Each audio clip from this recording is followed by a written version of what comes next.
tenemos a nuestra Magdalena, María Magdalena de Pazzi. Y es un eco muy claro de esta pasión por la Iglesia, que es la que devora el alma de toda carmelita. Zelos zelatus sum pro domino Deo exercitum.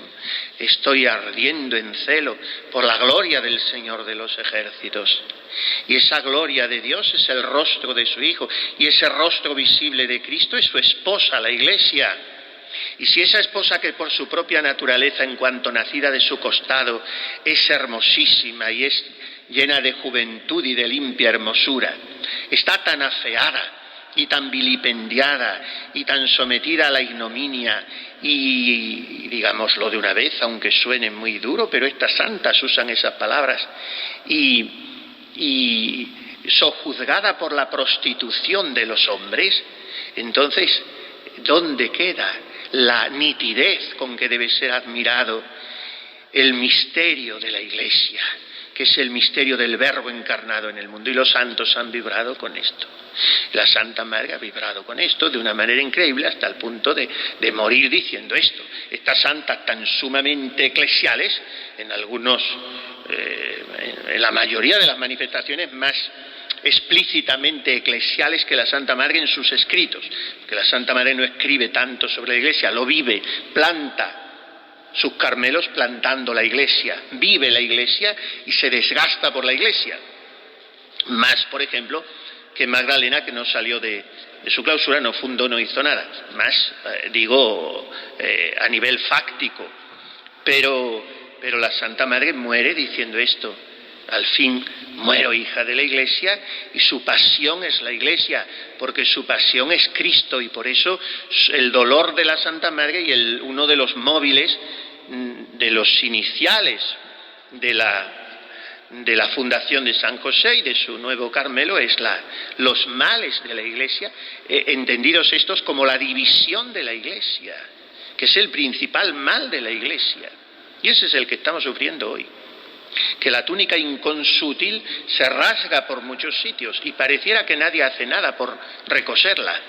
Y entonces eso es lo que quema el corazón de estas santas, que no son ni sacerdotes, ni cardenales, ni papas, ni obispos, pero son la Iglesia, en el sentido de que hay una identificación, como tiene que haberlo en toda virgen consagrada, si lo es de verdad, con la Iglesia esposa.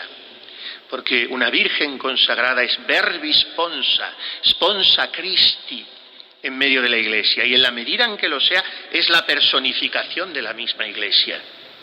Eso de la monja esposa de Cristo, esposa de Jesús, a veces se vive sin profundización teológica ninguna. La coronita de flores, el anillo, la cosa, y esposa, esposa, y vengan los versitos y las canciones. Usted es esposa porque usted es la Iglesia. Y en cuanto que es la Iglesia, en esto es un teólogo magnífico y de una profundidad misteriosa muy grande, el padre Palau. En cuanto que es la Iglesia, vuestra caridad es la amada, que es como Palau le llama, como sabemos, a la Iglesia. Y tiene escritos singularísimos. Nadie ha escrito de la Iglesia como el beato Palau. Y entonces, vuestra caridad será lo que es en la medida en que sea verdaderamente esposa, pero no en un sentido que ayuda. Yo no digo, lo he caricaturizado antes, quizá un poco cruelmente, yo no digo que ese móvil psicológico de ser la esposa y querer, pues todo eso que dice la Santa Madre en el camino, identificarse con el corazón del esposo, conocerle, hacerse a su condición, estudiarle para darle placer, sufrir con él, gozar con él, vibrar con él. Ese sentido esponsal es psicológico.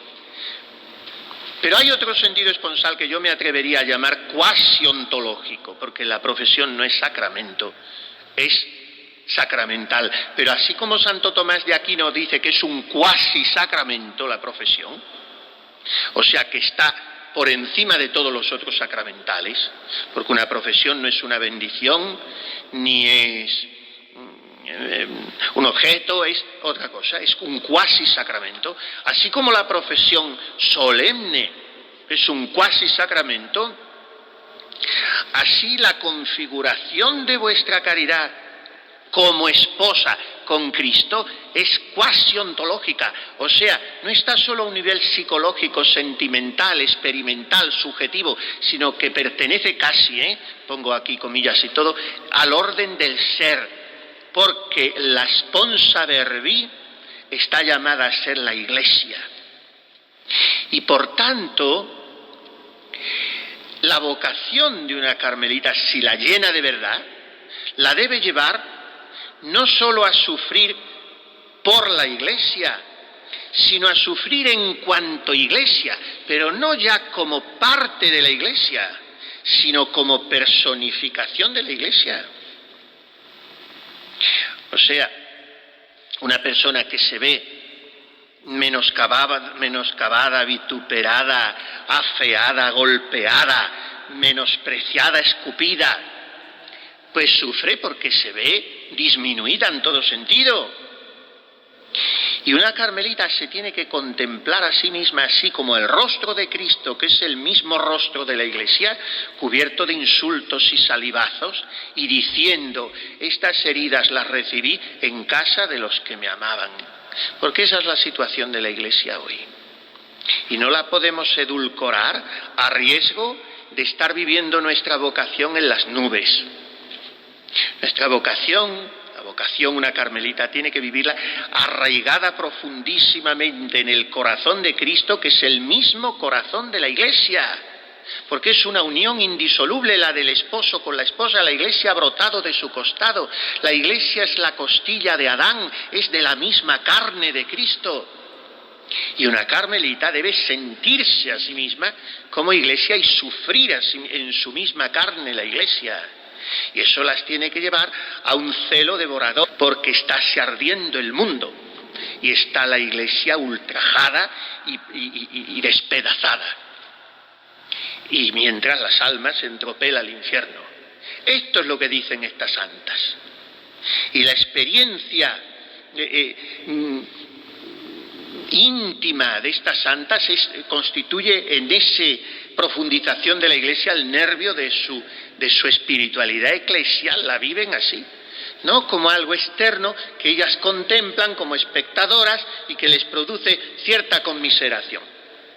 Eso no es ser Iglesia, sino que ser Iglesia es sentirse uno desgarrado por dentro en cuanto Iglesia y sufrir así por la Iglesia. Y hoy son tiempos de sufrir así, porque si no sufrimos así, nuestra oración no será un grito por la Iglesia y nuestra penitencia no nos llevará a la sangre en la pelea contra el pecado. Yo no hablo de penitencias sangrientas, hablo de una vida penitente, vicariamente penitente, como es la redención de Cristo. Cristo es por nosotros el gran reparador vicario, o sea, expía el lugar nuestro. Pues una carmelita tiene que expiar el lugar de tantos hijos de la Iglesia, y ese es el sentido de la penitencia, y si no, no tiene sentido, nada más que una cosa aflictiva, ascética, que me ayuda a cierto dominio del cuerpo, a vencer ciertas tentaciones, y tampoco, porque no es una cosa matemática. La penitencia de vivirse así, con una identificación crucificada con Cristo y con su Iglesia, que está crucificada con su esposo y está crucificada por sus mismos hijos, o los que dicen serlo, y hay que vivir así. Vamos a ver cómo lo enfoca esta mujer de fuego, que se llama Magdalena, y que no se podía llamar de otra manera. Las Magdalenas pues dan mucho de sí, en todos los sentidos. Cuando se ponen a amar a Jesucristo y a la Iglesia, a las Magdalenas no llega nadie. Pues esta es otra Magdalena.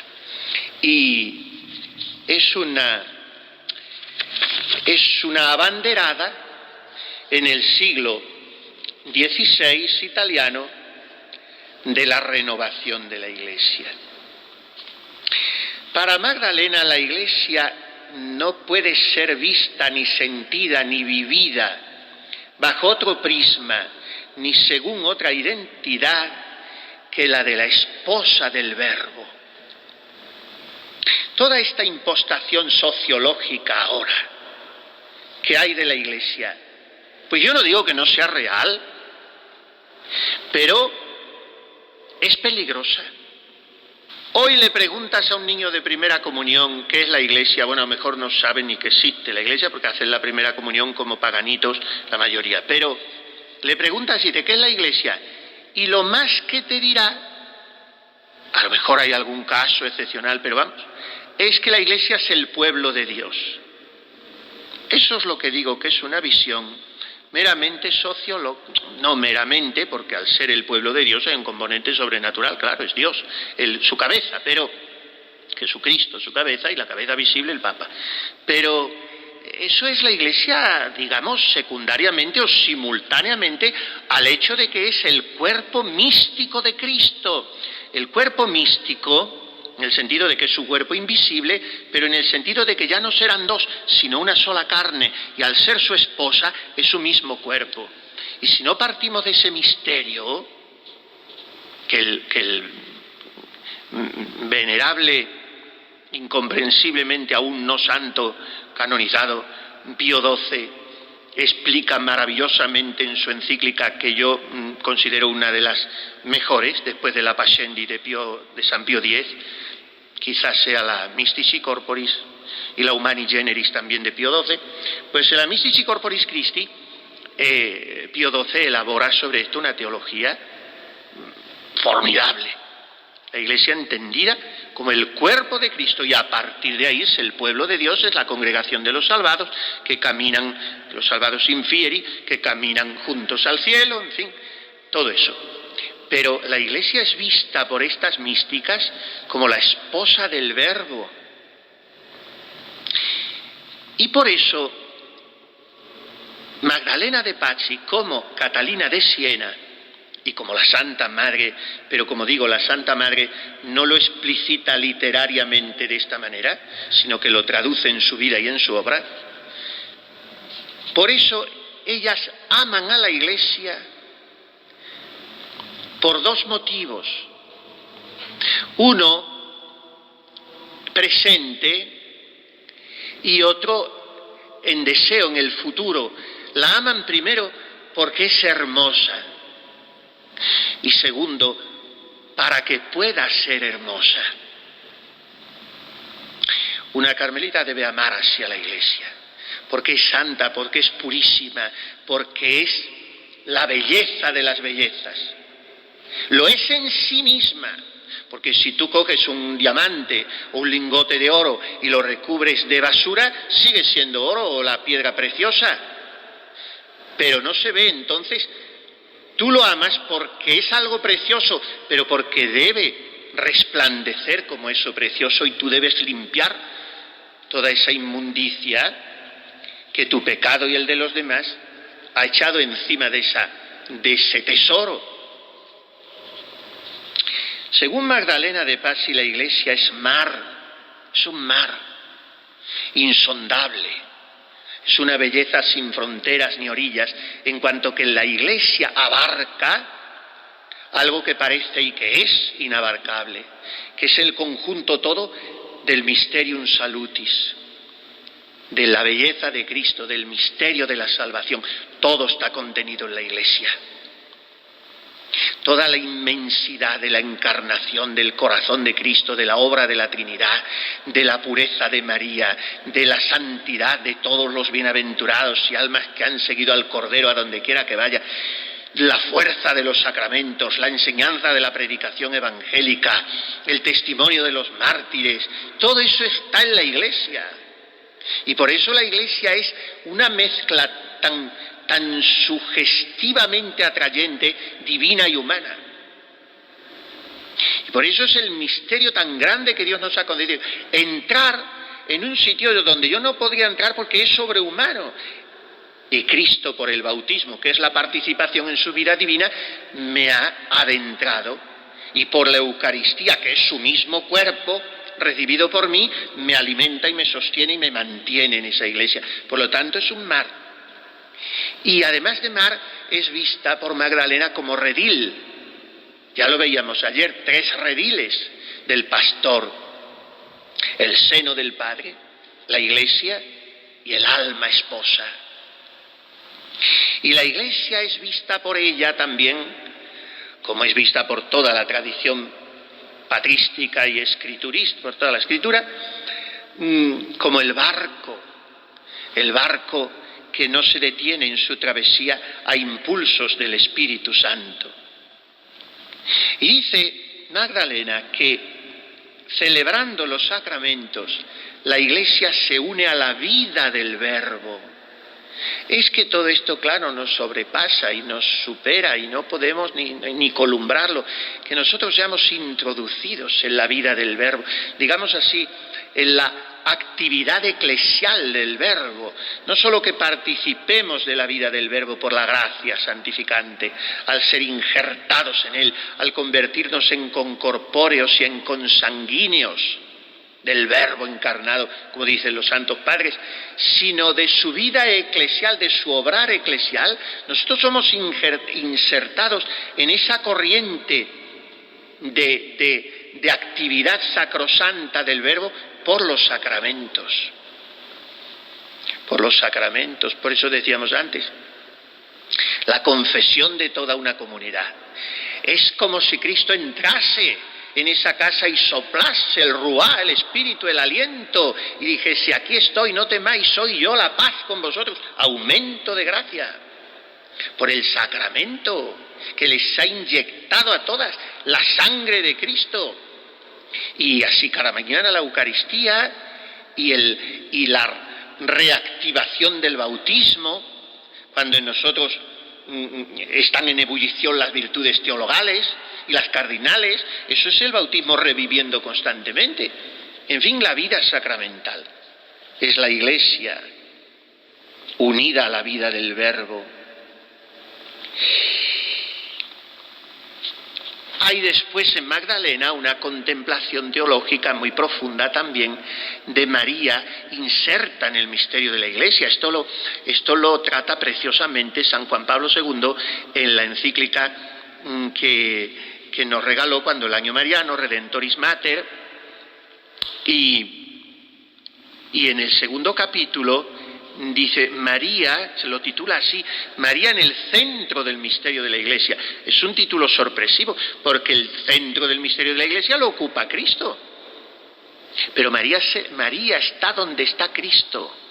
Y por lo tanto están los dos en el mismo centro. A este propósito son muy ilustrativas las imágenes góticas de la Virgen, románicas, donde no está llevando al niño en el brazo, mostrándolo, o sola, sino que está el niño sentado en las rodillas de la Virgen, en la misma posición que ella, y están los dos en una perfecta simetría, porque están en la misma línea los dos rostros.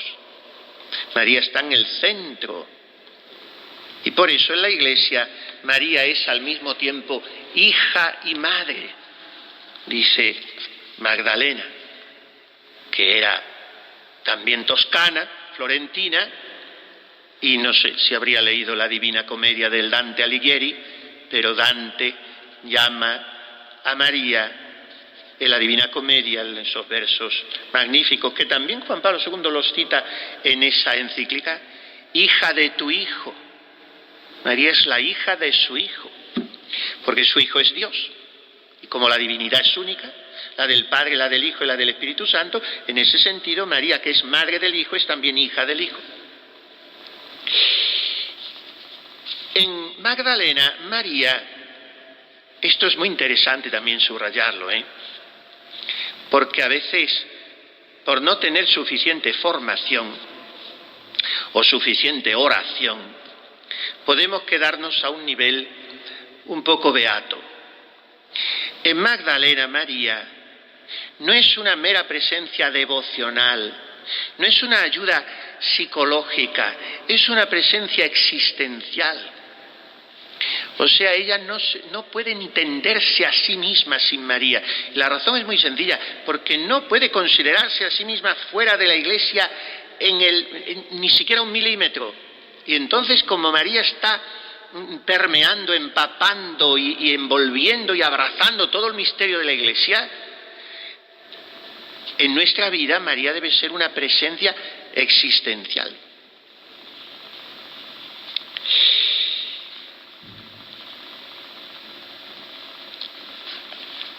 A María Magdalena de Pazzi le pasa como les pasa a todas las monjas.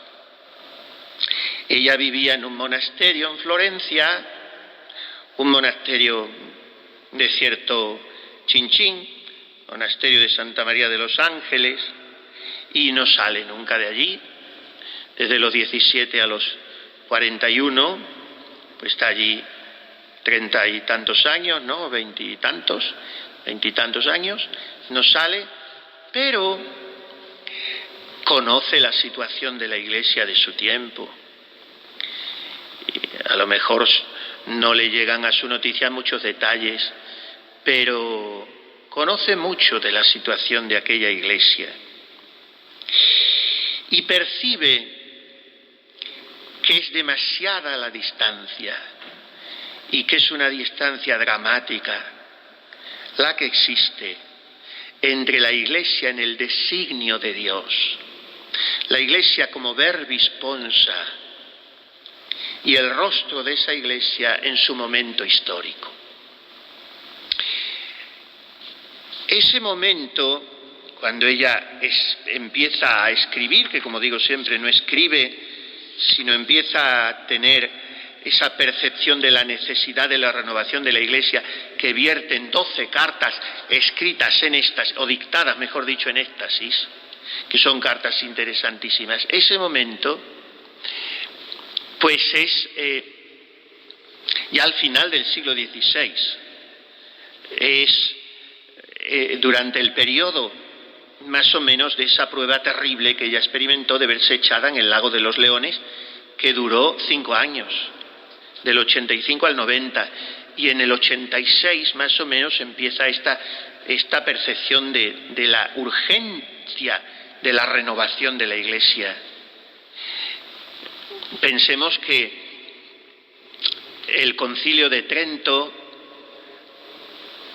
acaso uno de los concilios más importantes de toda la historia de la Iglesia, bueno, los primeros siglos fueron muy importantes para definir dogmas fundamentales, pero el Concilio de Trento en la teología de la gracia, en la teología eucarística, en fin, para asentar la verdadera doctrina católica en contra de el heresiarca Lutero, que posiblemente haya sido el hombre que en la historia de la Iglesia más daño le haya hecho. Y Trento tiene lugar de 1547 a 1562, cuando la Santa Madre empieza su reforma, es cuando está terminando el Concilio de Trento. Pero es que además, en aquellos años, están sucediendo muchas cosas en la cristiandad, que entonces era Europa. Son cosas que corresponden más bien a los años de la Santa Madre, los 20 años que vivió la Santa Madre después de su reforma, del 62 al 82, fueron años zarandeadísimos eclesialmente, porque era un inmediato posconcilio, y los posconcilios son terribles en la Iglesia. Decía el santo cardenal Siri de Génova, tiene una pastoral imponente. ¿Cuánta faltaría hoy volverla a leer? Esa pastoral la hizo reeditar don Marcelo en Toledo. Se titula Getsemaní, con el nombre está dicho todo. Y la escribió el cardenal Siri, que ha sido uno de los hombres más sabios y más geniales en la Iglesia de este siglo XX, segunda mitad del XX. Fue cardenal a los 40 y pocos años y papable en los cónclaves de Juan XXIII, de Juan Pablo I y de Juan Pablo II, que estuvo de cardenal, y escribió esa pastoral. Y decía el cardenal Siri, que era un sabio aparte de todo, y un gran teólogo, y un gran formador de sacerdotes, que hace falta al menos 50 años para empezar a asimilar un concilio. O sea que los posconcilios son muy movidos. Y la Santa Madre y también María Magdalena de Pazzi vivieron en todo el posconcilio de Trento. Entonces, un concilio que no solo había querido enderezar la doctrina, que en eso no hubo tanto problema, porque entonces el que no quería ser católico se iba y acababa. y este era protestante y este era católico, y estaba todo más definido. No era tanto el problema de la doctrina, era el problema de que los obispos no querían vivir en sus diócesis, como le había obligado el concilio, no querían implantar seminarios que no existían, como les había obligado el concilio, no querían erradicar la simonía, como les había obligado el concilio, no querían obligar a sus en fin, exhortar a sus sacerdotes a vivir el celibato, y reformar la vida religiosa, como había mandado el concilio. Por eso, en España, como se distinguía muy poco el brazo secular del brazo eclesiástico, es Felipe II el que toma a su cargo eso de la reforma de las órdenes religiosas con el nuncio. Primero se entiende muy bien con él y luego muy mal, como sabemos, primero Ormaneto y luego Sega. Y gracias a que Felipe II tomó la cosa a su cargo, que no es lo ideal porque era una inmiscusión del poder civil, pero gracias a eso se salvó el Carmelo Descalzo. Si no, la obra de la Santa Madre se hubiera perdido. Bueno, pues en España era todo distinto, porque en España el nacionalcatolicismo ha estado siempre muy patente hasta hace 40 años. Pero Italia es mucho más variopinta, porque además Italia es Italia hace siglo y medio. Antes eran diversas provincias. Y era un posconcilio muy difícil, porque además era allí donde estaba el cogollo de todos esos males eclesiásticos que el concilio quería erradicar. Y todo eso le llega a Magdalena en su convento. Y le llega que el santo de Pío V, que era el Papa, que le tocó primero un Papa santo, el Papa del Rosario, el Papa de Lepanto, que detuvo la invasión del Islam, el Imperio Turco Otomano, que hubiera tomado Europa, sino es porque San Pío V organiza la Santa Liga con los estados pontificios, Venecia y España. Y nuestro don Juan de Austria, capitaneando aquello y con el rosario y haciendo que todos los soldados comulguen la víspera del combate, se gana Lepanto y se detiene la invasión del Islam. 1571, 7 de octubre. Después, en 1689, el 12 de septiembre, por eso la fiesta del dulce nombre de María, otro Papa Santo, el Beato Inocencio XI, lo beatificó Pío XII. Yo celebraba misa todos los días en Roma, encima de su cuerpo, está incorrupto. El Beato Inocencio XI, también con su oración y también a través del beato Marco de Aviano, un capuchino, hizo que se ganara la batalla de Viena y se volvió a detener al turco. Y ahora pues ya ni hay batallas, ni hay rosarios, ni hay comuniones, y el Islam está invadiendo Europa y será uno de los flagelos que Dios utilice para castigarnos. Yo estoy convencido de eso. Junto con otros que ya está utilizando la ideología de género, pero Cristo Rey pondrá su trono sobre las ruinas del imperio de Satanás. Y eso es lo que nos alienta, y lo que nos hace sonreír y luchar en medio de todo. Pues San Pío V excomulga a Isabel de Inglaterra, se pierde Inglaterra para la Iglesia, por la herejía. En Francia las guerras de religión asolan el país. Del año 62 al 98, las guerras de religión, la noche de San Bartolomé de los hugonotes, donde los protestantes matan y corre la sangre por París, es en el año 62. Por eso dice la Santa Madre, venid a saber los daños de Francia, que hacía aquella desventurada secta. Quitan tus iglesias, porque entraban los protestantes y arramblaban con el sagrario, con los santos, profanaban las iglesias, espantoso. El daño que ha hecho la herejía protestante. Ahora no se explica uno cómo es presentada según otro prisma. Y bueno, pues fueron años sangrientos en todos los sentidos. Eclesialmente fue una época terrible, pero surgían estas santazas y santos que ahora veremos. Y después de San Pío V, que era ha sido uno de los papas más grandes de la Iglesia, pues vino otro papa también muy virtuoso que siguió, por lo menos como papa, lo hizo muy bien, siguió la línea de San Pío V, que fue Gregorio XIII. Y Gregorio XIII pues se empleó a fondo en la reforma de Trento y encontró un hombre en Italia que fue su mano larga en esa reforma, porque desde la diócesis de Milán, como los santos extienden su radio de acción mucho más allá de donde llegan, y su ejemplo y su intercesión, su oración, secunden, pues entonces Gregorio XIII, además de otros santos varones, se sirvió de un gigante, de los obispos más grandes de la historia, que ha sido San Carlos Borromeo. Y después vino Sixto V, que era franciscano. Y entonces ese reinó del año 85 al 90, los mismos 5 años del Lago de los Leones de Santa María Magdalena de Pazzi. Y pocos días después de elegirlo, ella tuvo un éxtasis y lo vio. Vio al Papa, Sixto V, llevando una gran cruz en la mano, guiando a las almas por el camino seguro, guiándolas con el estandarte de la cruz.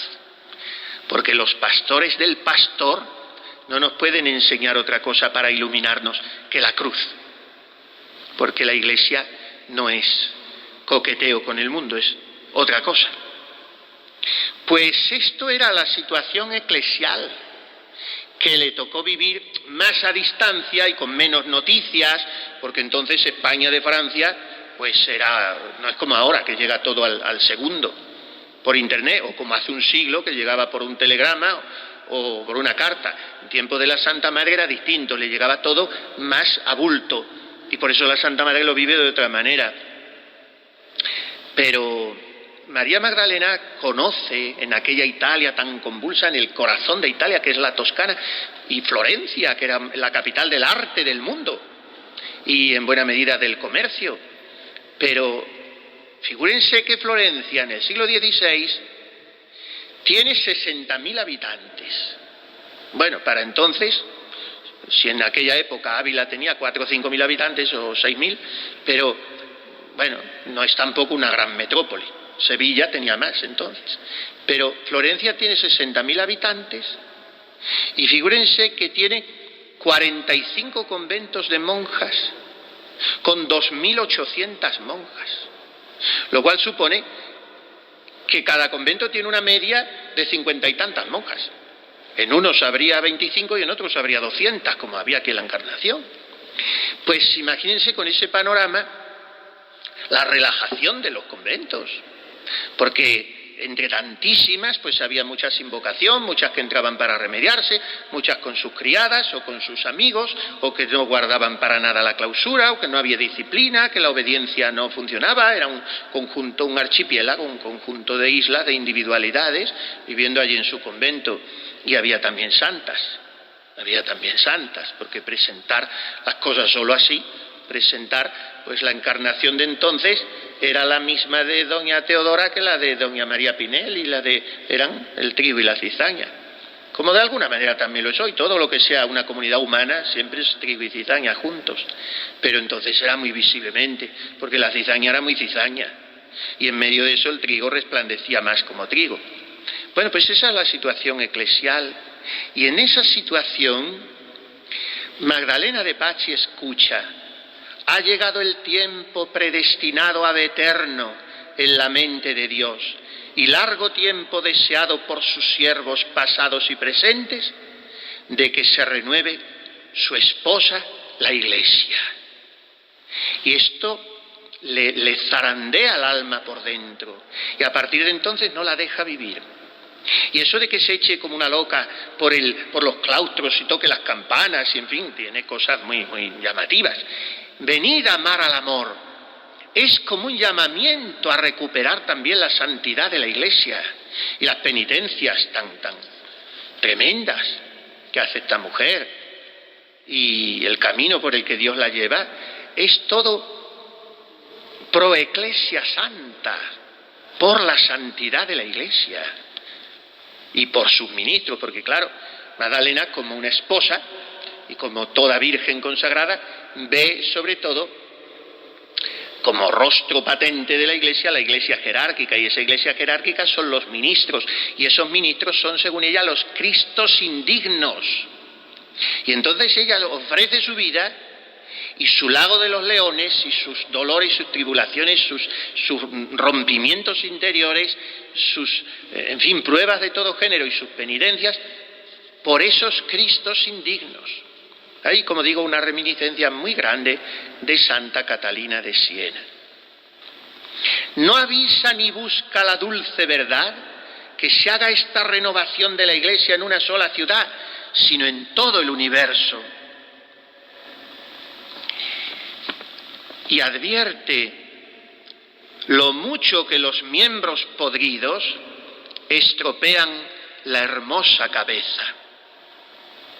Y entonces se siente instantemente invitada a ofrecer la sangre del Verbo por esos Cristos indignos. Ven, oh esposa mía, a regenerar y renovar con mi sangre todo el cuerpo de la Santa Iglesia, ofreciéndome tú todas las criaturas. Y se siente como forzada por Dios a interesarse en esta renovación de la Iglesia. Y entonces en éxtasis dicta 12 cartas, vibrando de pasión por la Iglesia tan afeada. Y estas cartas tienen el misterio de la contemporaneidad, como las de Santa Catalina de Siena. Las leemos y parece que están escritas para hoy. Vamos a explicar un poco, y ya termino, en algunas expresiones de esas cartas que conforman lo que se llama la obra de Magdalena, que se llama La renovación de la Iglesia. Tiene 5 obras principales. Esta santa, que como digo, no son escritas por ella, son tomadas al dictado, que tampoco dictaba, sino que tenía esos éxtasis muy raros, porque a veces en el mismo éxtasis podía trabajar pero estaba en otro nivel. Es como un poco, me figuro, digo, porque cada alma es un alma. No, digo como lo de Santa Teresita, cuando dice, era una semana que me habían prestado un cuerpo y me sentía como cobijada bajo el manto de la Virgen, pero estaba de refitolera y trabajaba y andaba, iba, venía, pero es otro nivel. Lo haces como de prestado, está muy bien dicho lo de Santa Teresita. Pues esta Magdalena tiene las obras, los títulos de las obras son siempre haciendo referencia a los éxtasis. Los 40 días, aquellos 40 días que estuvo en éxtasis, los coloquios, las revelaciones e inteligencias, que es lo que ayer veíamos un poco, la semana de Pentecostés que estuve en éxtasis, se titula así, esos son 8 días con sus noches, las revelaciones e inteligencias, la prueba, que es terrible, la descripción, el tiempo que pasó en ese lago de los leones, y por fin la renovación de la Iglesia. La renovación de la Iglesia es distinta a todas. Luego tiene otras cosas, los avisos, las sentencias, pero estos avisos y cosas al final es muy difícil documentar que sean es como los avisos de la Santa Madre. Pues sí, algunos serían de su caletre, pero otros los había tomado de la compañía, otros los había apuntado de pláticas, en fin. Y Magdalena tiene los avisos y sentencias, y luego las cartas a los familiares, pero eso no son ya obras. Pero la renovación de la Iglesia es una obra distinta a todas, porque no es con la forma de un tratado, sino que son 12 cartas que ella en éxtasis como que empieza a pronunciarlas y las dictan. Y están dirigidas a un padre de la Orden de Predicadores, al rector de la Compañía de Jesús, al guardián de San Francisco de Paula, al cardenal y arzobispo de Florencia, a otro padre de la Compañía del Suave Nombre de Jesús, a los ilustrísimos cardenales que se hallan presentes en la sede apostólica, y a otro cardenal, a otros 2 cardenales, a 3 monjas y al Papa Sixto. Esas 3 monjas eran abadesas o superioras, en fin, prioras, eran siempre a personas constituidas en autoridad, exhortándoles a trabajar por la renovación de la Iglesia. La carta que le dirige al Papa son todas cartas relativamente breves. ¿Acaso la más larga o de las más largas sea esta que le dirige al Papa? Y le dice, empieza así: la sierva inútil de la antigua y nueva verdad, impulsada por el amoroso y degollado Cordero y humanado Verbo, vuestra indigna hija y sierva de los siervos de Jesucristo. Incitada por el Espíritu Santo, forzada e impelida por el Verbo humanado, os ruega y os fuerza en virtud de la sangre del Verbo, con las entrañas de su alma, a comprender lo que quiere de vos su vicario, a través de mí, criatura ignorante e indigna esposa y sierva suya.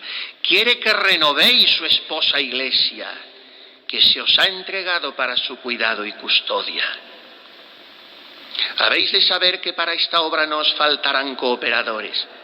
Serán vuestros súbditos y ministros de la sangre, y se refiere a los jesuitas, a los dominicos. Y le dice al Papa: no podréis hacerlo sino imitando al pastor verdadero, el Verbo encarnado, el cual dijo que el verdadero pastor expone la vida por sus ovejas, mientras el mercenario no lo hace.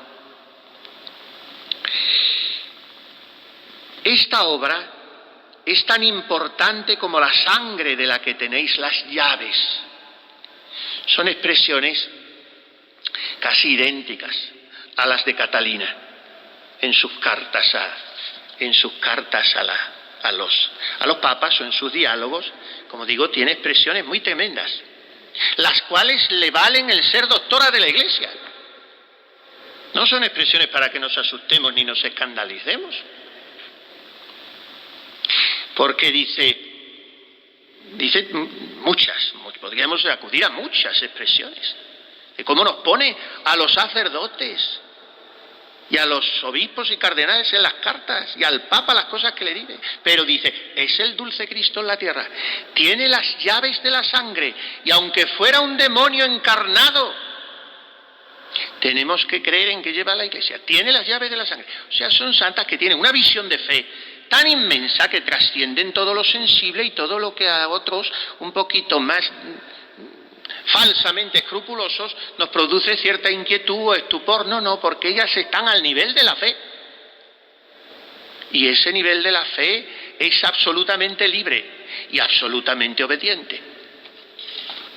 Y por eso le dice: vuestra inútil y miserable sierva, esta es Magdalena ahora escribiendo al Papa Sixto V, piensa que vos conocéis y comprendéis bien la importancia que tiene la sangre de Cristo. Y por eso le dice: no sea avaro de la gracia, como no lo han sido la dulce clemencia del Eterno Padre al darnos a su Verbo, y el Verbo al darnos toda su sangre. Invito a vuestra santidad a someter a la consideración de los religiosos y de las religiosas consagrados a Dios el precio de aquella sangre, la obligación que han asumido con la profesión y los votos que han hecho. Perdonadme, Santísimo Padre, si soy demasiado presuntuosa con vos, pero a ello me induce el celo por mi esposo y primera verdad. Oh sí, oh sí, oh sí, dad a conocer el precio de aquella sangre. No puedo evitar expresar lo que pretendo. Hoy se les oculta a muchos, pero vos, por el grado y poder que tenéis, debéis conocer lo grande e indisoluble que es el nudo que los religiosos estrechan con Dios en su profesión, nudo que hoy en la Santa Iglesia es tan poco observado, especialmente la santa pobreza. Pero lo que es peor, me atrevo a decirlo, aunque soy la más pequeña frente a Dios y a vos su vicario, es que lo ignoran casi todos los miembros más importantes de la Iglesia, de la que vos sois la cabeza. Para mí es un dolor íntimo, y lo afirmo ante Dios y ante vos. El otro nudo es la santa obediencia, de la que se hace solemne profesión y voto en las manos de vuestros ministros y nuestros superiores. Del otro, el de la castidad, no dudo, porque si vuestra santidad hace observar los dos principales, también éste será abrazado con entusiasmo por quien se halla en el estado religioso. Hoy, la sangre del Cordero degollado pide con fuerza a su Padre misericordia y venganza para sus Cristos consagrados y sus esposas rebeldes, y os invita a vos, su vicario, a despojarse completamente de sí y de todas las cosas que son menos que Dios, como Él mismo ha hecho. Comprometeos, Santísimo Padre, en esta imitación, o sea, a despojaros completamente de vos mismo y a revestiros de Él. Dirija vuestra santidad la mirada al Cordero degollado en la cruz. No tema vuestra santidad. dar un mandato semejante. Si piensa tener que sufrir, vaya al pecho de su esposa que lo alimentará abundantemente. Os pido perdón, termina la carta, por todo lo que haya podido ir más allá de la inspiración y voluntad de Dios. Pero dado que pienso que lo es, esta la voluntad de Dios, digo con el apóstol San Pablo que estoy dispuesta a ser separada de Dios con tal de ver cumplida su obra. Será anatema, decía San Pablo. Como sierva inútil, os pido su santa bendición. En fin, yo no sé si hoy tiene que haber alguna monja, carmelita o dominica, Magdalena o Catalina, que escriba así una carta al Papa o a los cardenales o a los sacerdotes o al quien sea. Yo no lo sé. Si alguna Dios nuestro Señor se lo pide, que la haga, porque en estas dos mujeres era una inspiración del Espíritu Santo tan invencible que aunque ellas no hubieran querido y hubieran opuesto toda su fuerza, lo hubieran acabado haciendo, porque el Espíritu rompe todas las barreras. Y en estas dos mujeres hizo una obra Dios, y por eso son dos místicas de una categoría, y Santa María Magdalena de Pazzi, lo han hablado muchas veces esto. Podría haber tenido en su momento tanta materia o más que Santa Catalina de Siena para ser doctora de la Iglesia. O sea, son de una categoría teológico-espiritual imponente. Yo no sé si alguna monja hoy tendrá que salir así, como una Catalina o una Magdalena.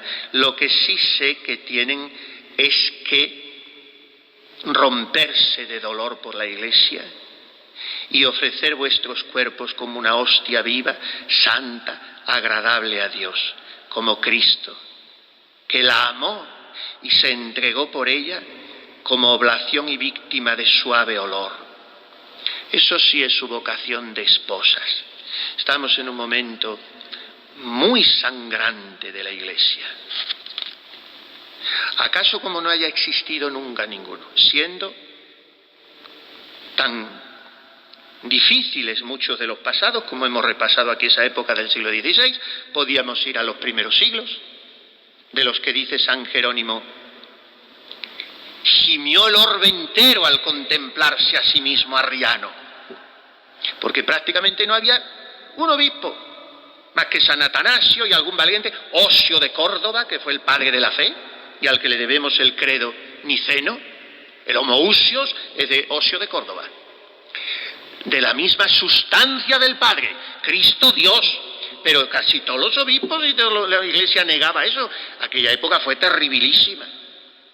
Pero era una herejía, terrible, porque si niegas que Cristo es Dios, te cargas todo, pero era una, estaba focalizada ahí. Si se despejaba esa herejía, se acababa, como se acabó despejando. Ahora son todas juntas, porque es el modernismo, que en la encíclica Pascendi, San Pío X, hace un siglo, 110 años ya, en 1907, definió como el compendio de todas las herejías.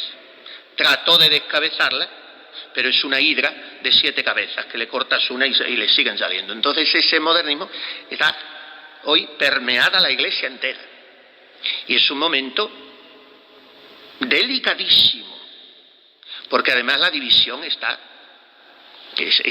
sangrante, y el confusionismo es sangrante. Y a veces se esperan seguridades que no llegan. Entonces, ¿tienen que escribir cartas? Seguramente no. Pero ¿tienen que morirse por la Iglesia y morir hijas de la Iglesia? Segurísimamente que sí. Así es que la hora. Santa María Magdalena de Pazzi, interceda por nosotros, nos eche una mano en este año suyo, que es el segundo en poco tiempo. Porque en 2007 fueron los 400 años de su muerte, y escribió una carta al cardenal arzobispo de Florencia, Benedicto XVI, preciosa. Hoy se la quería también haber leído, pero no me da de sí tanto ya. La carta que escribió Benedicto XVI sobre Santa María Magdalena de Pazzi, una maravilla, donde desgrana toda su doctrina. Y como vivió 41 años nada más, ahora son los 450 de la muerte.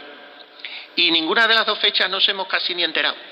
Pero hay que acercarse a esta mujer, y aunque nos choquen algunas cosas, porque es una vida un poco rara, para que vamos a decir otra cosa, pero la doctrina y la vibración pasionalmente esponsal y dolorosamente enamorada por la Iglesia vista como el mismo Cristo esposo, eso para una virgen consagrada y para una carmelita descalza tiene que ser un acicate de santidad.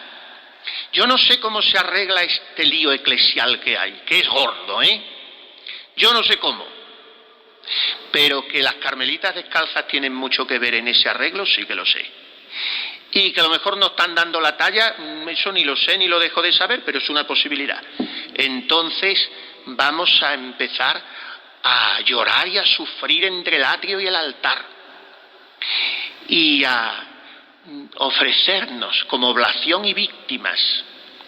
Ojalá que sea también de suave olor por nuestra santidad, pobres pecadores, pero ofrecernos per ipsum et cum ipso et in ipso, y con Cristo, por la Iglesia y con María.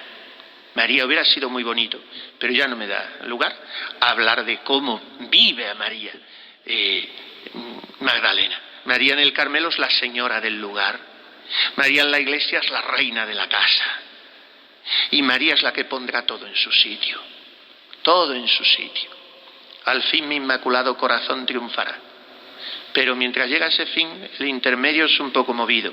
Entonces tenemos que estar ahí manteniendo el tipo y asistiendo a fenómenos eclesiales que nunca hubiéramos soñado contemplar, pero que están aquí. Y la división es patentísima y tenemos que restañar esa túnica inconsútil, ese cuerpo herido de Cristo, con la unidad y con la verdad, que es lo propio de la Iglesia. Y orar mucho por el Papa para que haga las dos cosas que tiene que hacer el Papa, que es confirmarnos en la fe y en la unidad. Y rezar mucho por él para que el Espíritu Santo lo asista y él se deje, como dice Santa Magdalena. Y todos nos tenemos que dejar. Y confirmarnos y estar unidos, la fe y la unidad. Y rezar mucho. Que podamos decir, porque que no deseamos otra cosa. Porque si la Iglesia no somos absolutamente nada. Que podamos decir, como nuestra Santa Madre, al fin, Señor, muero hija de la Iglesia.